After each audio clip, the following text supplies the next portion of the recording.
Random House Audio presents Spousonomics, Using Economics to Master Love, Marriage, and Dirty Dishes, by Paula Schumann and Jenny Anderson.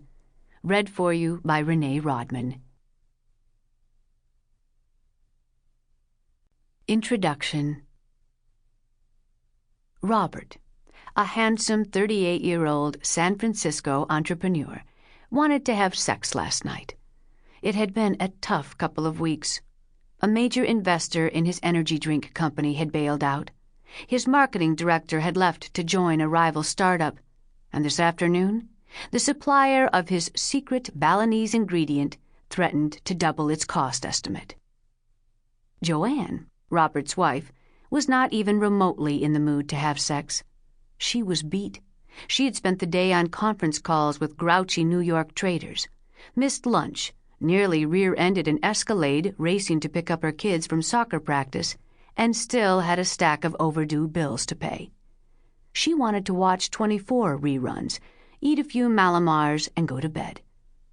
Should Joanne have had sex with Robert?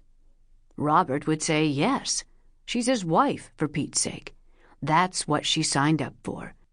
Is it too much to ask his own wife to agree to fornicate with him on occasion, especially when he's totally strung out and the last time they did it was 3 weeks ago?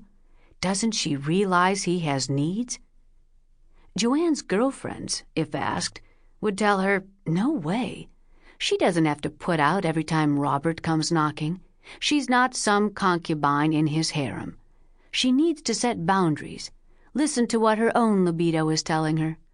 Doesn't he realize she's had a rough day too? But there's a third answer to the question, the economist's answer.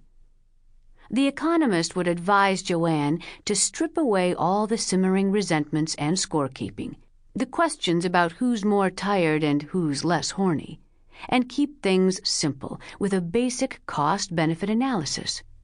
Would the marginal cost of having sex with Robert, 9 minutes of sleep, a third Malamar, outweigh the benefits? An orgasm, a happy husband, a peaceful home. There's no right or wrong answer to the question. It depends on a range of factors, from who's answering it to the lunar cycle. But if you're curious how Joanne replied, her answer was no. The marginal cost would not outweigh the benefits. She thus agreed to a quickie after dinner, fell asleep immediately, and left Robert to finish the dishes.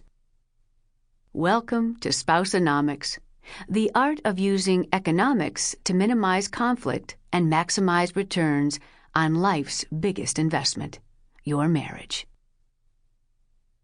Why economics, and not, say, aromatherapy? Many people think of economics as dull, wonky, and irrelevant to their daily lives.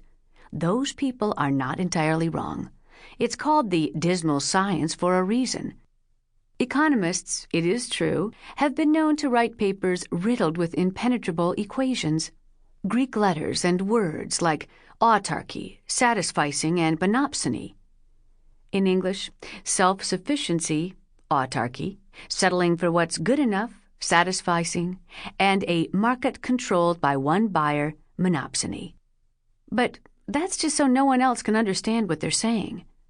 At its core, economics is way simpler than all that. It's the study of how people, companies, and societies allocate scarce resources, which happens to be the same puzzle you and your spouse are perpetually trying to solve. How to spend your limited time, energy, money, and libido in ways that keep you smiling and your marriage thriving. Think about it. Here you are, two ambitious, opinionated, stressed-out adults trying to live in the same house together, prosper together, maybe raise kids together, and with any luck, take pleasure in spending the rest of your natural-born lives together. This is not easy. For all intents and purposes, your marriage is a business that flourishes in boom times, but at other times feels like running a marathon the morning after a night of too many margaritas. It feels like work, all kinds of work. There's the administrative work that goes into maintaining some semblance of a home, which is a whole lot more complicated when two people are in the mix. Someone might Sample complete. Ready to continue?